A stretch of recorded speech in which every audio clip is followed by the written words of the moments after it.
related kay Carl Jung yata. Yung isa is related sa Yi Jing, kay Confucius. So, ngayon, hindi ka, alam mo yung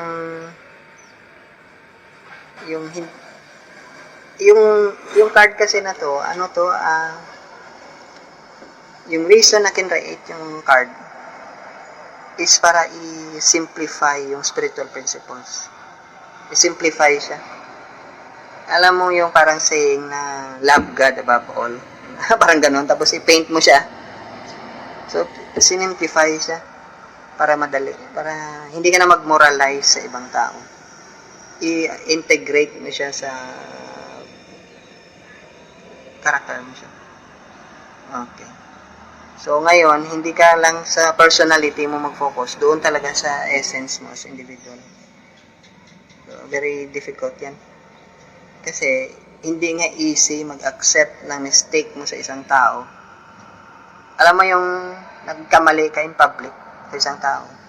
Tapos, you ask for forgiveness in private, which is actually hindi tama. If you've done an offense in public, do it in public. Mahirap yung ganun. Alam mo yung, kaya minsan, grabe yung distrust natin sa mga politician.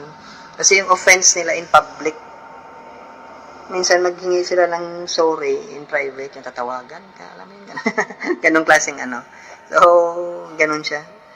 Matindi. Kaya the more na naging public yung yung commitment mo, the more na dapat napaalalim ng insight mo. Yun yung supposed to be standard ng Taoism, Confucianism, in quotation mark Hinduism, Sikh na practice, yung commitment nila. Na, habang nag-extend yung commitment mo, lumalalim ng yung insight mo sa character mo sa person. Alam mo pag nag-project yung mind mo. Minsan yung iba, alam mo yung gano'n. Yung andong ka, si boss mo nag-project ng issue niya, galing pa yun sa bahay nila, ngayon ikaw na biktima. So ngayon, dahil hindi ka rin well-trained, nag-project ka rin, nag-away ka, nagkasuha, nag-file ng case, alam mo yung gano'n. Na yung idea sana doon is, ikaw mismo, before ka ng impulse mo, nag-reaction, tinitingnan mo yung kasi enjoyable kasi minsan yung degraded na mga na characteristic ng isang tao, yung anger. Hindi masama yung anger, pero the moment parang nag-project na siya sa outside world, yung parang minsan yung iba nag-enjoy.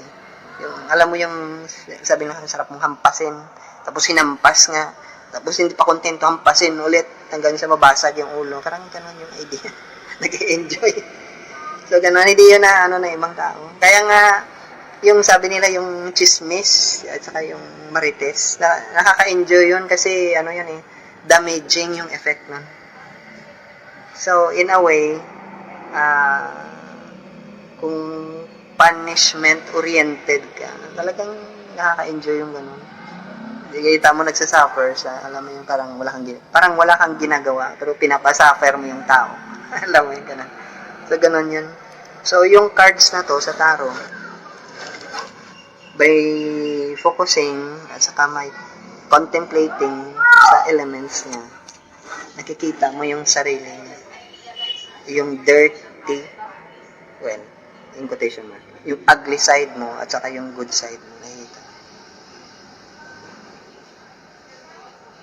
So, ngayon, pag nakikita mo yung ganun,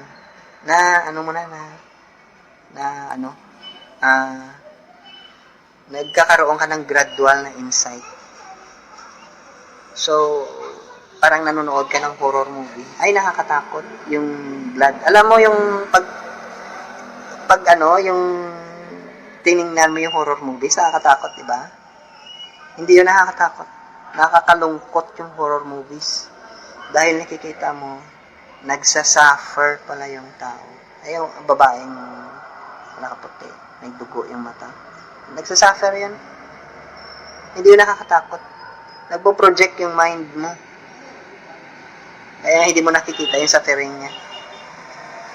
Ganun.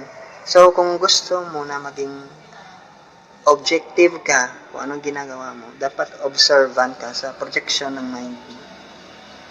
Kasi kung hindi ka observant, na nagpumahalo yung yung issue mo mismo sa observation. Kaya minsan mag-observe yung si Doc. Tapos sasabihin mamaya ni Doc, punta pala ako ng US. So ituloy na natin yung yung CS mo. Para naman maaga kang manganak. Parang ganun. Alam mo yung ganun, nag-o-observe siya.